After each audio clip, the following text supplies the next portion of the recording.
नमस्ते बच्चों, physics division 444 में आपका बहुत बहुत स्वागत है। इस क्लास को मैं पहली वाली क्लास में मर्ज करना चाह रही थी, लेकिन ये क्लास थोड़ी सी मेरी लंबी होगी। इस वजह से मैंने सोचा है कि वो जो क्लास है वो आपने सिंगल ले ली है। अब इस क्लास को हम देखते हैं। इसके अंदर सबसे पहले हमने पढ़ा था व्हीट स्टोन ब्रिज।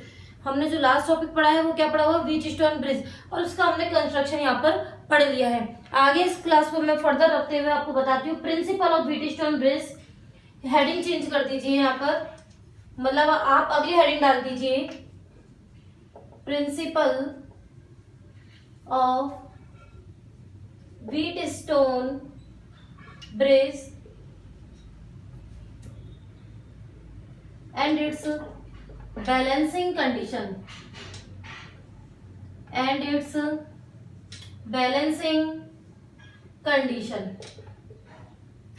डायग्राम बच्चों मैंने मिटाया नहीं है, इसका मतलब ये है कि यही डायग्राम हम यहाँ पर यूज करेंगे।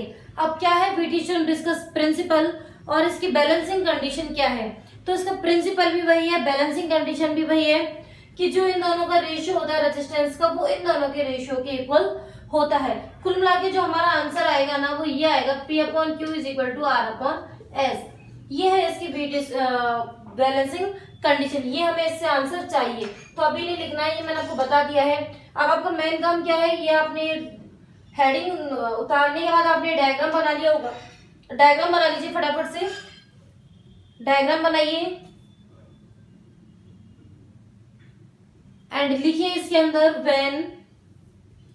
व्हेन देखो हम क्या करते हैं, जब दोनों की को ओपन कर दिया जाता है, मतलब दोनों की को ऑन कर दिया जाता है, तब इसमें भी करंट फ्लो होती है और इसमें भी करंट फ्लो होती है। तो लिखिए व्हेन की K1 and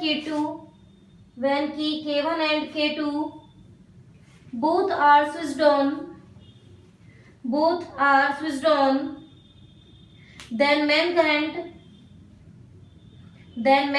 capital I of the circuit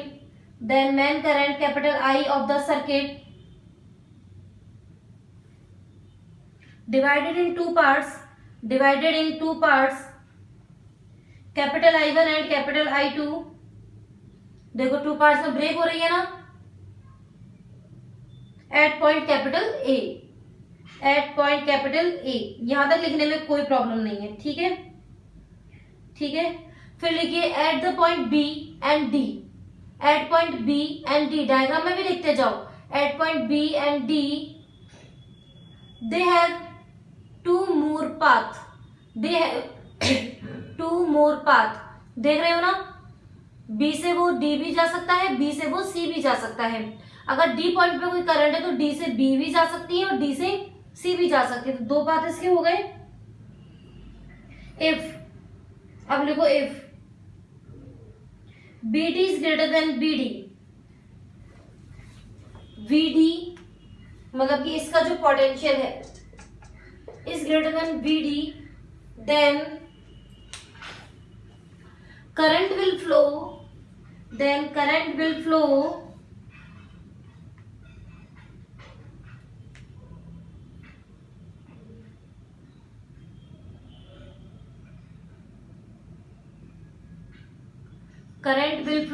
अब पोटेंशियल किसका ज्यादा है, वीपी का, और किसका कम है, कम किसका है, डी पॉइंट का कम है। तो पोटेंशियल के अकॉर्डिंग करंट कैसे जाएगी, बी डी सी, मतलब कहने का मतलब है current will flow from B point to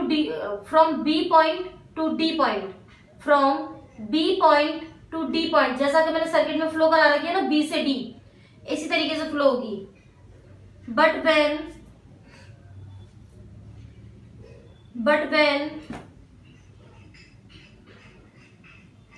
VB is less than VD, then current will flow from D point to B point,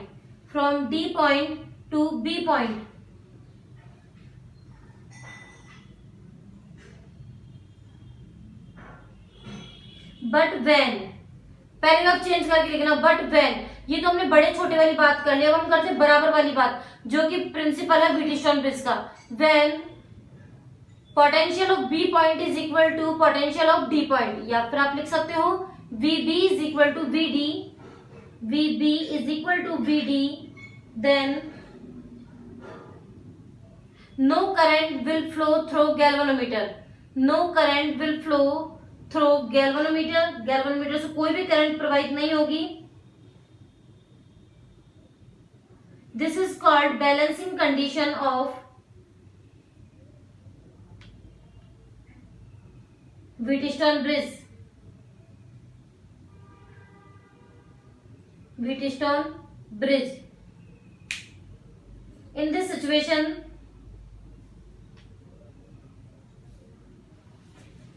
देखो इस सिचुएशन में अब क्या होगा, कौन सी सिचुएशन में, जब VB VD के बराबर हो तो गैल्वेनोमीटर में से करंट फ्लो नहीं होगी. ए पॉइंट से देखो इसका पोटेंशियल और इसका पोटेंशियल, इन दोनों के बीच का पोटेंशियल इन दोनों के पोटेंशियल के इक्वल होगा. VA minus VD. करंट कौन सी फ्लो हो रही है इसमें, I1. रेजिस्टेंस क्या है, P. इसमें करंट कौन सी फ्लो हो रही है, I2. रेजिस्टेंस क्या है, R. ओके, तो I1 अपॉन I2 कितना हो गया, R upon P. Equation number first. ठीक है, फ्रॉम ए पॉइंट यहां लिख दोगे, फ्रॉम ए पॉइंट. ठीक है, फिर लिखोगे two D point, two C point. इस पॉइंट पे आएंगे तो क्या होगा, VB माइनस VC, इन दोनों का जो पोटेंशियल है इन दोनों के पोटेंशियल के इक्वल होगा. VD minus VC. करंट कितनी फ्लो हो रही है इसके अंदर, I3. रेजिस्टेंस कितना है, Q. करंट कितनी फ्लो हो रही है इसमें, I4. रेजिस्टेंस कितना है इसका, C. नहीं S. अब आप यहां पर एक चीज जानते हो ना, I3 कितना है, I1 माइनस IG.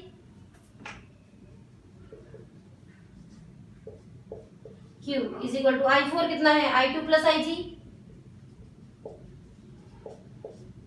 S. ठीक है, अब आप जानते हो IG तो कितना है, 0 पे कोई करंट फ्लो नहीं हो रही है. इस वजह से देखो यहां पर क्या होगा, I1Q is equal to I2 S. I1 upon I2 कितना आ गया, S अपॉन Q.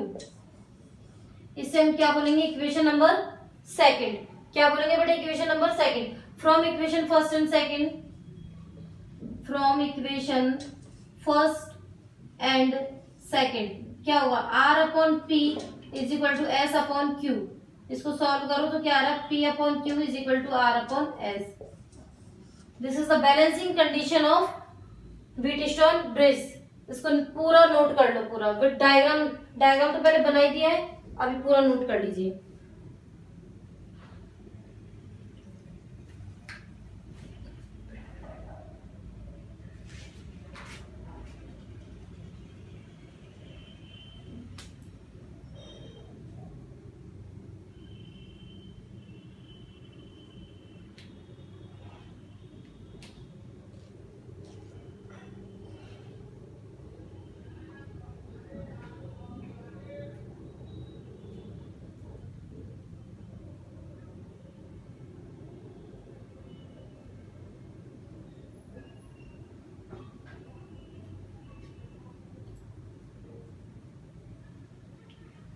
लिख लिया बेटा, फिर अगली हेडिंग डाल दीजिए,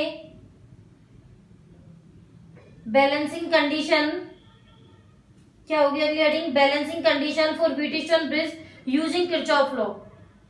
balancing condition for Wheatstone bridge using Kirchhoff law. अब यही सब कुछ हमें निकालना है, लेकिन हमें कौन सी चीज फॉलो करनी है, यूजिंग किरचॉफ लॉ. तो देखो यही सब कुछ है, यूजिंग किरचॉफ्स लॉ. कैसे हम करेंगे, पहले हम इसको सॉल्व करने की कोशिश करते हैं. डायग्राम तो यही रहेगा, ठीक है. तो डायग्राम तो आपको हर बार दोबारा बनाना ही है.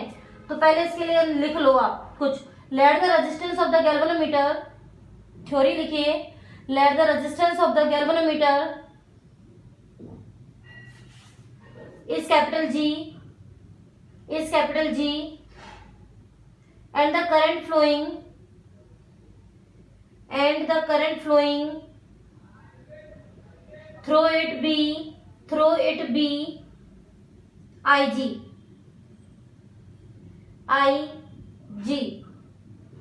ठीक है।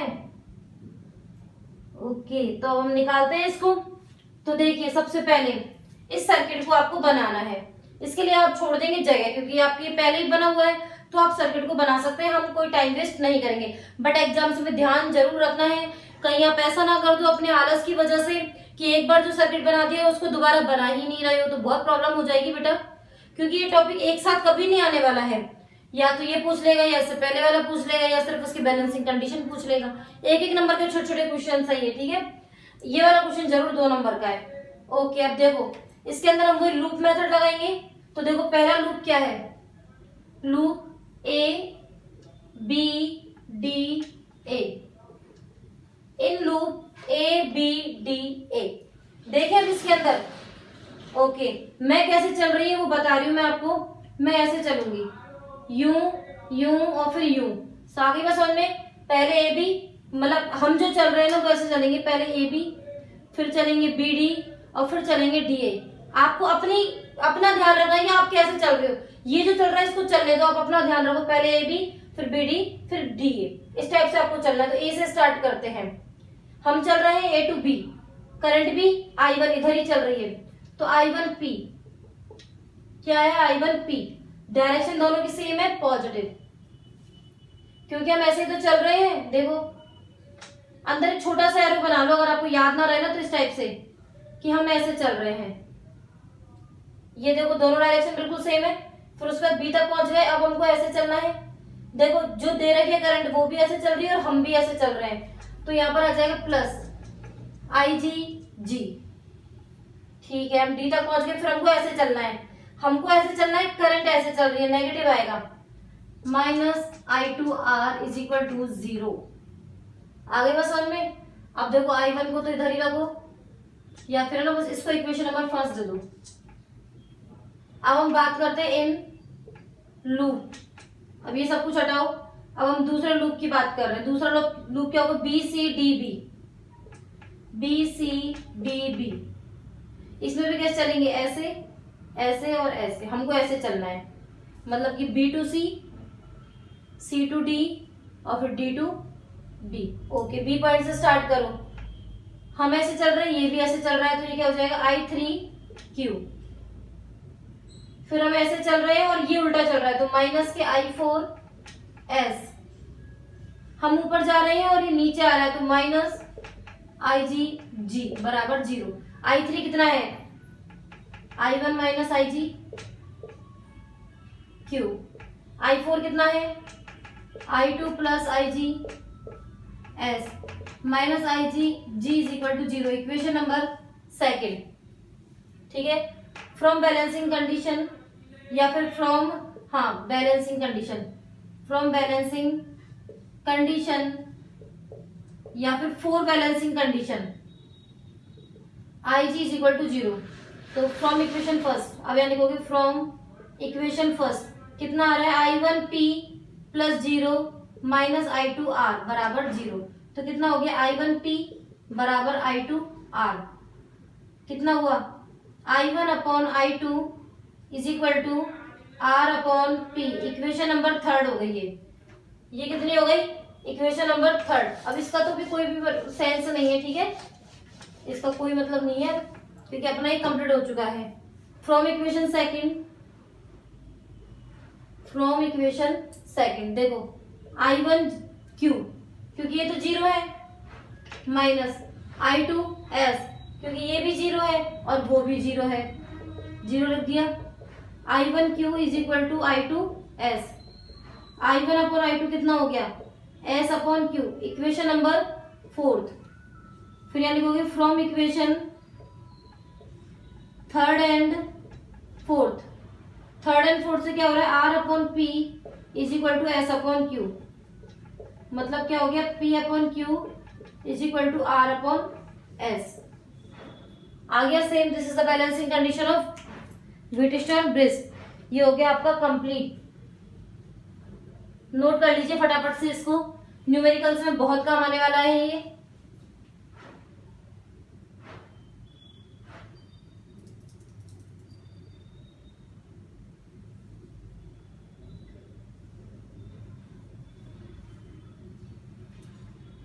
फटाफट से वीडियो को पॉज करके बेटा इसको नोट कर लेना, ठीक है ना। मैं अगला टॉपिक करा रही हूँ, एप्लीकेशन ऑफ व्हीटस्टोन ब्रिज। अगला टॉपिक है एप्लीकेशंस ऑफ व्हीटस्टोन ब्रिज।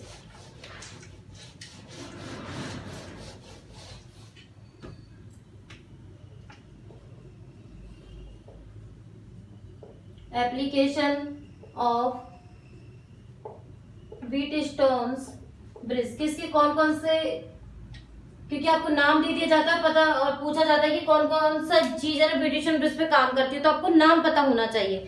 तो लिखिए मीटर ब्रिज, पहला लिख दीजिए मीटर ब्रिज। पोस्ट, सेकंड लिखिए post office box, post office box जो कि आपके सिलेबस में नहीं है, ठीक है। And carry fosters bridge, and carry fosters bridge are based on Wheatstone's bridge, are based on Wheatstone's bridge, from which any unknown resistance can be determined।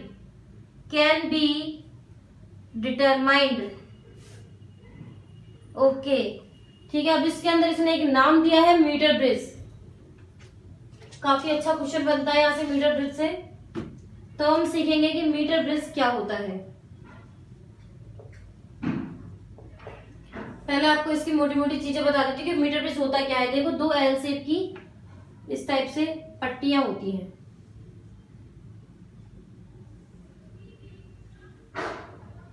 ये दो एल शेप की पट्टियां हैं। इसके एक सिरे पर कुछ लगा रहता है, यहां पर भी माना जाता है, यहां पर जो चीजें लगी हुई हैं, ठीक है, वो है रेजिस्टेंस आर, और यहां जो माना जाता है वो माना जाता है अननोन रेजिस्टेंस इन दोनों पॉइंटों के बीच में, ठीक है। रेजिस्टेंस बॉक्स और एक जगह माना जाता है अननोन रेजिस्टेंस। फिर उसके बाद यह माना जाता है कि यहां पर एक, इन पॉइंट्स के बीच में एक मीटर स्केल लगा रहता है। क्या है ये? Metre scale. और मीटर स्केल पे क्या रहता है? पैमाना, 1 मीटर का पैमाना होता है ये, 1 मीटर स्केल यहाँ पर लगा हुआ रहता है, ठीक है। ये इसके पॉइंट्स है, ध्यान रहे। ये जो इसका बीच वाला पॉइंट है, यहाँ से एक गैल्वेनोमीटर जुड़ा रहता है, और गैल्वेनोमीटर से जुड़ी रहती है जॉकी, जिसको जे से रिप्रेजेंट करते हैं। गैल्वेनोमीटर से जॉकी। अब आप सोचोगे मैम ये क्या है, तो मैम इसको कैसे समझाए, क्योंकि आप जब एक्सपेरिमेंट लैब में जाओगे ना, तब ये चीज आपके लिए ऑटोमेटिकली इजी हो जाएगी, क्योंकि वहां भी इंस्ट्रूमेंट्स के नाम जानते होंगे पहले से ही। अभी आप लोग क्या इंस्ट्रूमेंट्स के नाम जानते नहीं हो ना, तो ये आपको थोड़ा सा टिपिकल लग सकता है, टिपिकल लगेगा ही है, नहीं है, बट ये टिपिकल, ठीक है। उसके बाद जो यहाँ पर 2 पॉइंट्स होते हैं इसके पॉजिटिव एंड्स, वहां से पूरा सर्किट हम कनेक्ट करते हैं। ये बैटरी लगी रहती है, और ये यहां से इस टाइप से इस सर्किट को हम कंप्लीट कर देते हैं। ये है रियोस्टेट, ठीक है, और ये क्या है? बैटरी। करंट फ्लो होती है। आप इस डायग्राम को चाहो तो बना सकते हो, चाहो तो क्या ये डायग्राम आप बना ही लो, माइनस से प्लस करंट फ्लो हो रही है इस टाइप से। अब हम क्या करते हैं, जो ये जॉकी होती है ना, ये क्या काम करती है कि सब जॉकी ये किस पे काम कर रहा है? ये काम कर रहा है व्हीटस्टोन ब्रिज के ऊपर। व्हीटस्टोन ब्रिज क्या बोलता है? जब बैलेंसिंग कंडीशन होती है तो गैल्वेनोमीटर में से जो करंट की वैल्यू होती है वो क्या होती है? 0 होती है। यही बताया है व्हीटस्टोन ब्रिज ने कि जब बैलेंसिंग कंडीशन होती है तो गैल्वेनोमीटर में से जो करंट फ्लो हो रही है वो 0 होगी। तो हम क्या करते हैं, ये पेन जैसी स्ट्रक्चर होती है एक जॉकी, इसको ऐसे पकड़ते हैं और इस वायर के ऊपर इस टाइप से इसको मूव कराते हैं, यूं यूं यूं इस टाइप से, ठीक है। और वहां पर एक पॉइंट ऐसा देखते हैं, यहाँ पर किया, फिर यहाँ किया, यहाँ किया, एक ऐसा पॉइंट देखते हैं जहां पर हम देखते हैं कि जैसे सपोज यहाँ जैसे हम इसको रखेंगे, अगर ये बैलेंसिंग कंडीशन है सर्किट की, तो जैसे हम इसको टच करेंगे गैल्वेनोमीटर में जो करंट का डिफ्लेक्शन है ना वो 0 आ जाएगा। और जैसे ही करंट का डिफ्लेक्शन 0 आएगा हम समझ जाएंगे कि ये जो है इसकी बैलेंसिंग लेंथ है, ये क्या है इसकी बैलेंसिंग लेंथ, और जो बैलेंसिंग लेंथ के बाद बच जाता है उसको हम 100 में से माइनस कर लेते हैं। आगे बात समझ में कि जहां पर भी जॉकी को जहां पर भी हम टच करते हैं वहां पर अगर गैल्वेनोमीटर में डिफ्लेक्शन 0 हो जाता है तो वो उसकी बैलेंसिंग लेंथ हो जाती है। उस लेंथ को हम पॉजिटिव एंड से हम कनेक्ट करते हैं, जो बैटरी का पॉजिटिव होता है ना वहां से हम इसको कैलकुलेट करते हैं। आगे बात समझ में, वहां से हम इसको कैलकुलेट करेंगे और इसको हम नोट कर लेंगे। तो ये तो हो जाएगा एक तरीके से, अगर हम माना जाए तो 4 रेजिस्टेंस थे तो ये तो हो जाएगा P मान लिया जाएगा इसको, और इसको मान लिया जाएगा Q। ठीक है, अभी हम इसको करते हैं। इसके अंदर मैंने समझाता आपको बहुत कुछ दिया है, लिखिए पहले इसके अंदर हेडिंग डाल के। Metre bridge is based on principle of, वैसे इसकी थ्योरी बहुत सिंपल है, लिखने में बहुत लेंथी लगेगी, लेकिन जब आप लिख लोगे ना और इसको एक बार पढ़ोगे तब आपको लगेगा यार इसको तो मैं खुद ही बना सकता हूं। ठीक है, तो metre bridge is based on principle of Wheatstone bridge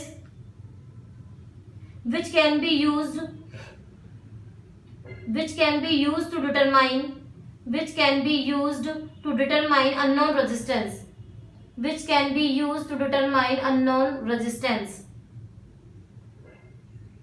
complete the diagram please।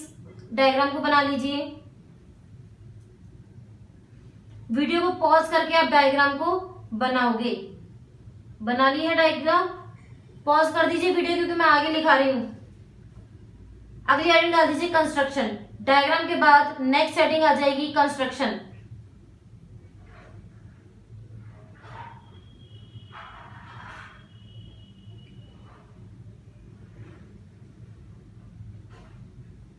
लिखिए in this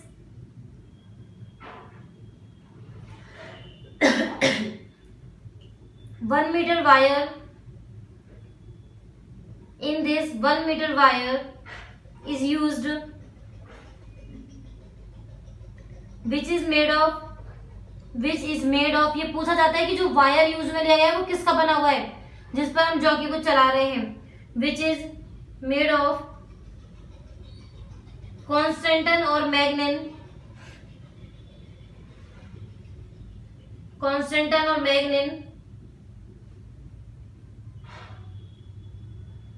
and fixed it between A and C point,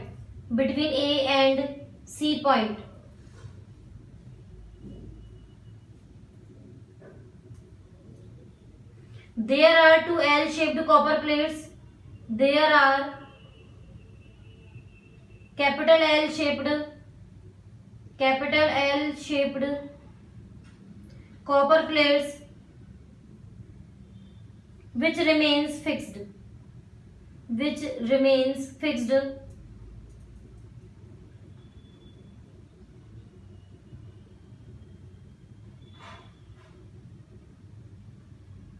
लिखिए between the first end, जहां पर ये R जुड़ा हुआ है, between the first end we connect resistance capital R, first and लिख दो, फर्स्ट ब्लैंक बॉक्स लिख दो, ठीक है ना, कोई फर्क नहीं पड़ेगा। And second and we connect unknown resistance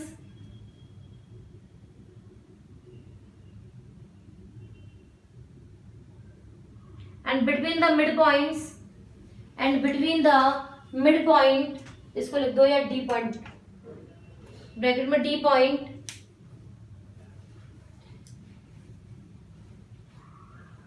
we connect jockey through galvanometer,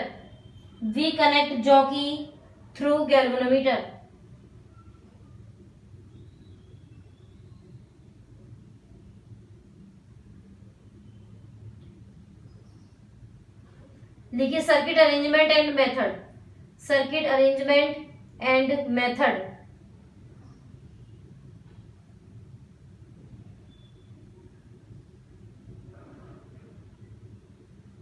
ठीक है।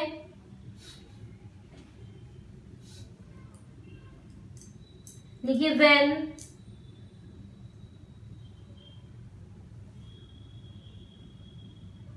current is flowing in this circuit. When current is flowing in this circuit,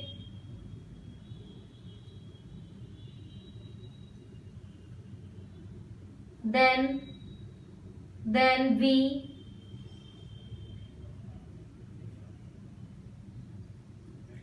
touched the jockey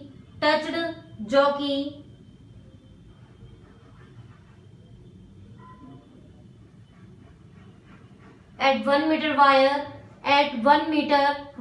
देख रहे हो ना, at 1 meter wire which is connected between A and C,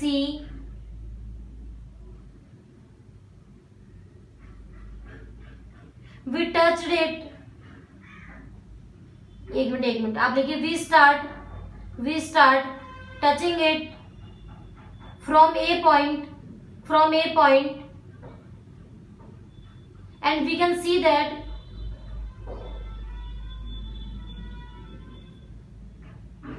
after a distance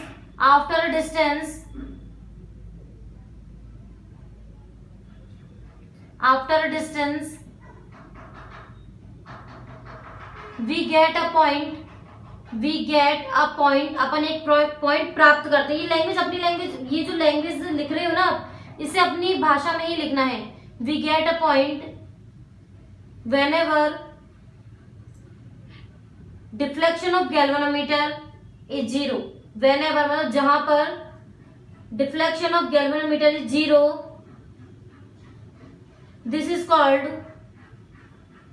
called balancing point of this circuit,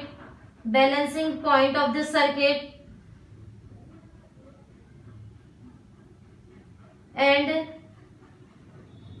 this length is called balancing length of this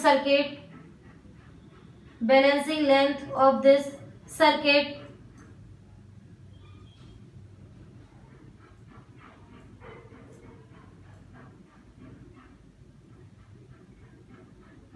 and we take it point B,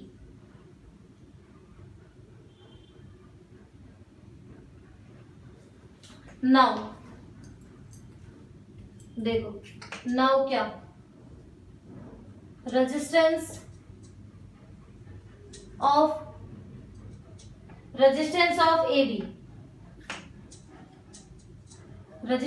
AB, इसको हम ले रहे हैं P, resistance of AB, मैंने कहा ना इस point को हम लेंगे P और इसको पूरी को लेंगे हम Q, यहां से BC को, तो P क्या हो जाएगा, पॉइंट P क्या हो जाएगा, बता सकता है कोई?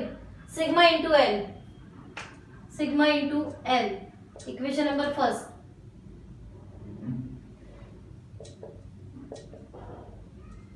Resistance of BC, Q is equal to जाएगा sigma 100 minus L, we know that, नहीं हम यहाँ लिखेंगे from balancing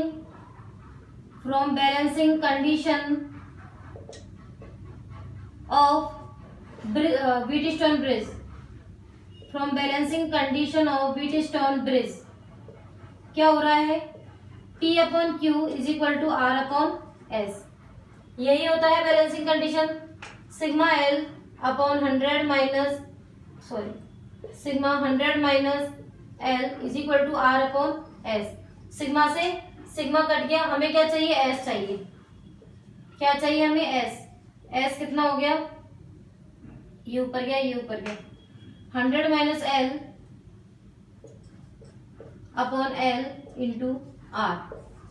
ये लो भाई, अननोन रेजिस्टेंस निकालने के लिए हमें पी क्यू की जरूरत नहीं है, हमें क्या करना होगा, बस वो जब एक्सपेरिमेंट करोगे ना, तब इसको ऐसे इसके ऊपर टच करा के देखोगे, जहां पर भी G की वैल्यू 0 हो जाए, यहाँ पे करंट 0 हो जाए, IG 0 हो जाए, उसको हम L ले लेंगे। बाकी जैसे अगर ये 100 है तो ये, अगर ये 25 आती है तो ये कितनी हो गई, 75, अगर ये 25 आती है तो ये कितनी हो जाएगी, 75 बस। और रेजिस्टेंस तो जो हम निकालते हैं वो हमें पता ही होता है कि कितना रेजिस्टेंस हमने निकाला है यहाँ से, और ये तो आपने बनाई है, ये उतार लीजिए, कंप्लीट हो जाएगा ये।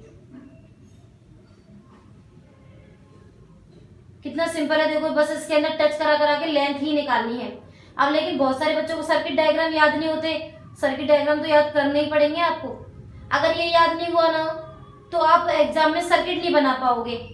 तो ये याद करना तो बहुत प्रायोरिटी कंडीशन है आपकी, और इसके लिए कोई भी शॉर्टकट नहीं है।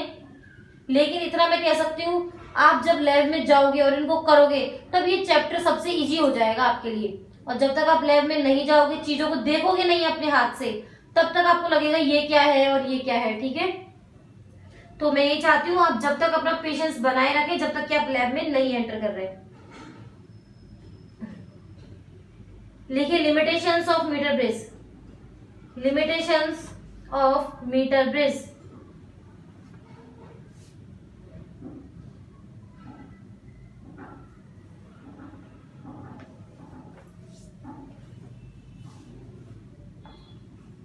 फर्स्ट लिखिए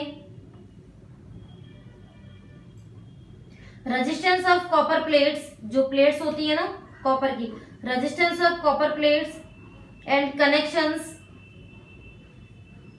is not used in the calculation, कि किसी भी सर्किट के अंदर कितना रेजिस्टेंस है, उनकी प्लेटों के बीच में कितना रेजिस्टेंस है, वो हम नहीं लेते हैं। हम सिर्फ वो वाला रेजिस्टेंस लेते हैं जो हम आर बॉक्स आपको जो ऊपर ऊपर लगाए हुए ना, वहां से जितना हम निकाल रहे हैं ना उसको हम मान्य करेंगे, बाकी हम कोई भी रेजिस्टेंस नहीं लेंगे।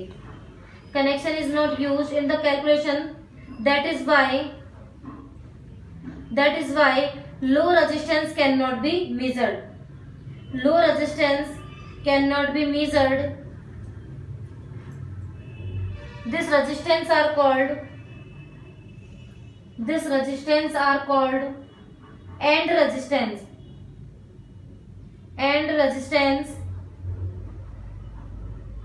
an improved version, ये पूछा जाता है बेटा आपके वाइवा के अंदर। an improved version is needed for measurement,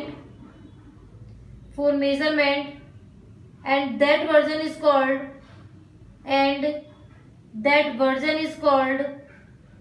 Carey-Foster's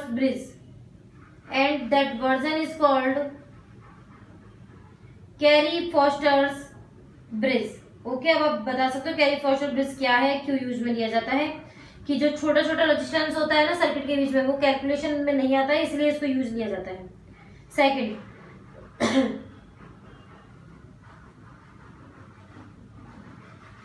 लिखिए for more accuracy the resistance from resistance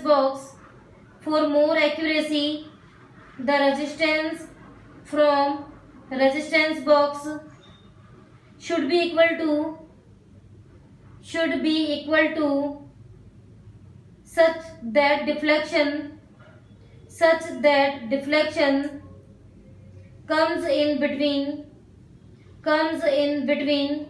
40 and 60 centimetre, बीच में आएगा, 40 से 60 के बीच में आएगा आपका जो बैलेंसिंग कंडीशन है। ठीक है, अगला लिखिए करंट शुड नॉट फ्लो, या प्रिकॉशन में भी लिख के आ सकते हो मीटर ब्रिज के में। ठीक है, current should not flow for very long time because of that wire get heated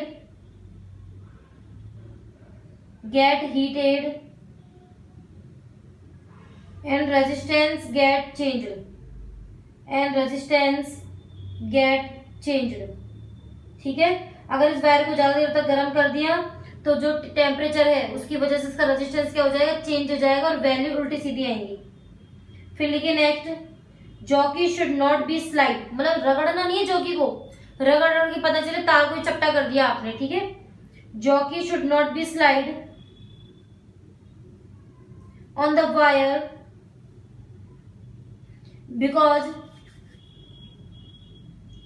because cross section are of wire changes। Next लिखिए, चलो इतना ही बहुत है। ओके, तो ये आपका कंप्लीट हो गया। अब हम अगला जो टॉपिक पढ़ेंगे वो पढ़ेंगे पोटेंशियोमीटर, कि पोटेंशियोमीटर होता क्या है। तो मैं इसमें आपको पहले आपको पोटेंशियोमीटर के बारे में थोड़ा सा डेफिनेशन टाइप में लिखवा देती हूँ कि पोटेंशियोमीटर होता क्या है। तो देखो, एक तो आपके किरचॉफ के लॉ कंप्लीट हो गए, बीटिशो एंड ब्रिज हमने पूरा कंप्लीट कर लिया, मीटर ब्रिज हमने कंप्लीट कर लिया। अब हम पढ़ेंगे पोटेंशियोमीटर। अब ध्यान रखना, पोटेंशियोमीटर के अंदर आप क्या पढ़ोगे, पहले इसकी डेफिनेशन, फिर पढ़ेंगे हम इसका वर्क, फिर हम इसकी पढ़ेंगे कंस्ट्रक्शन, फिर पढ़ेंगे इसकी वर्किंग, और फिर हम इसको करेंगे मैथमेटिकल प्रूफ।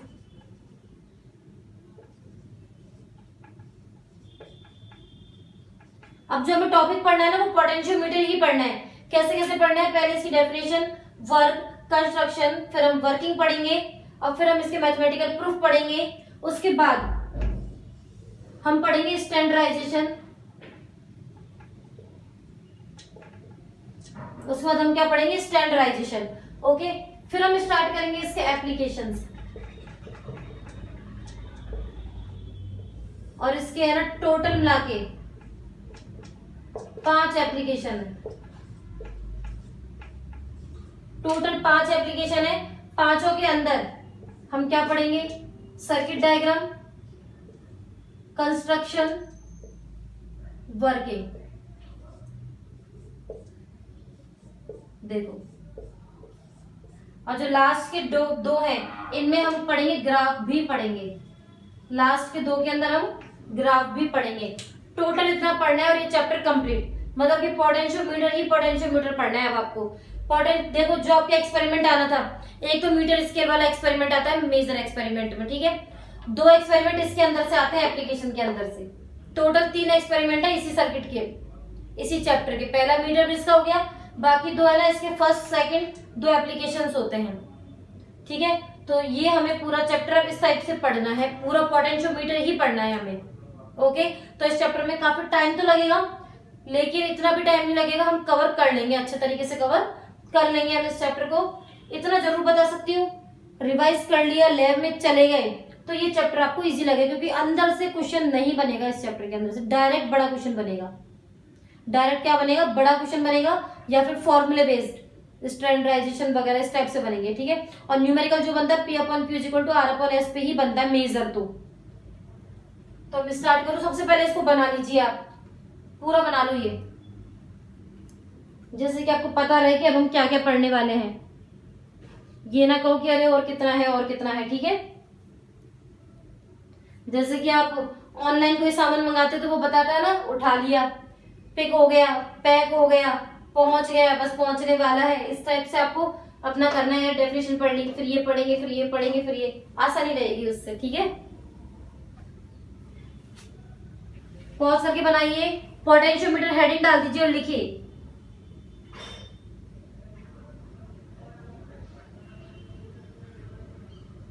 लिखिए, potentiometer is the instrument, potentiometer is the instrument. इसके अंदर फालतू चीज नहीं लिखाऊंगी मैं, जो काम की चीज है ना उतनी ही लिखाऊंगी। Potentiometer is the instrument by विच,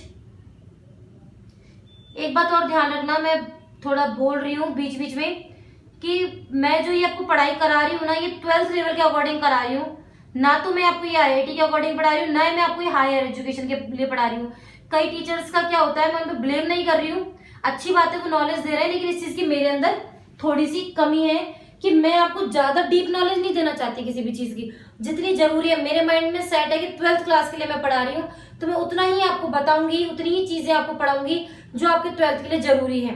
ऐसा मैं बिल्कुल नहीं करूंगी, ले लिया पोटेंशियोमीटर उठा के पूरी की पूरी चीजें आपको बता दी, पूरा आपको साइंटिस्ट बना दिया पोटेंशियोमीटर के बारे में, फालतू चीजें बिल्कुल नहीं।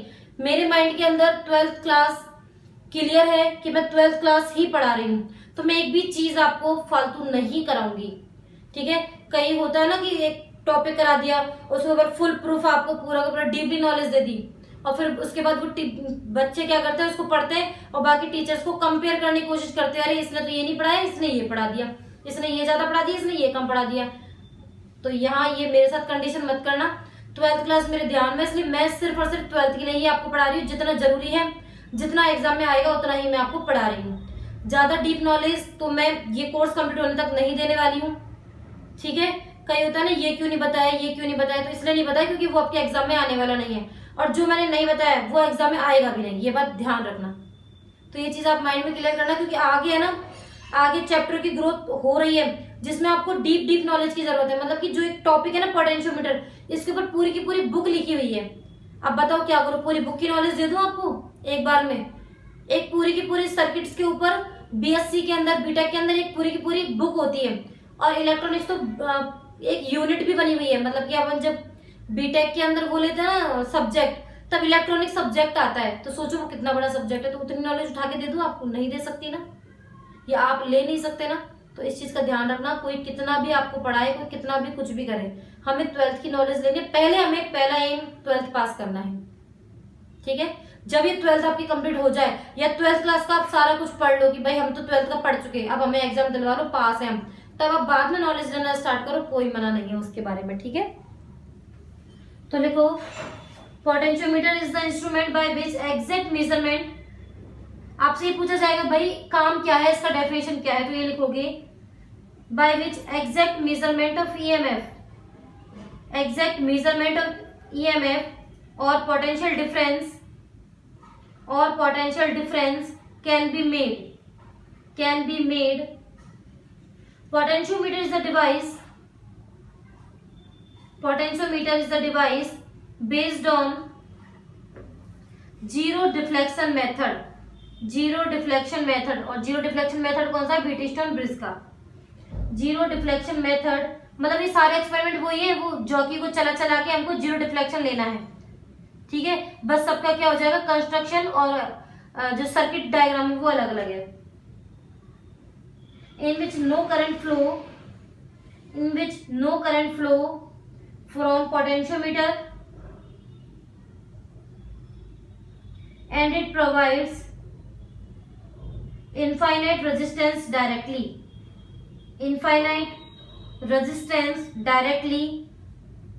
This is an ideal instrument to measure potential difference. This is an ideal instrument to measure potential difference.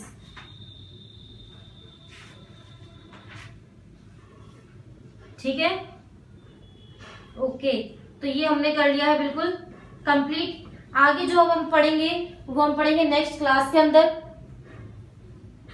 तो प्लीज इसको शेयर करते रहिए।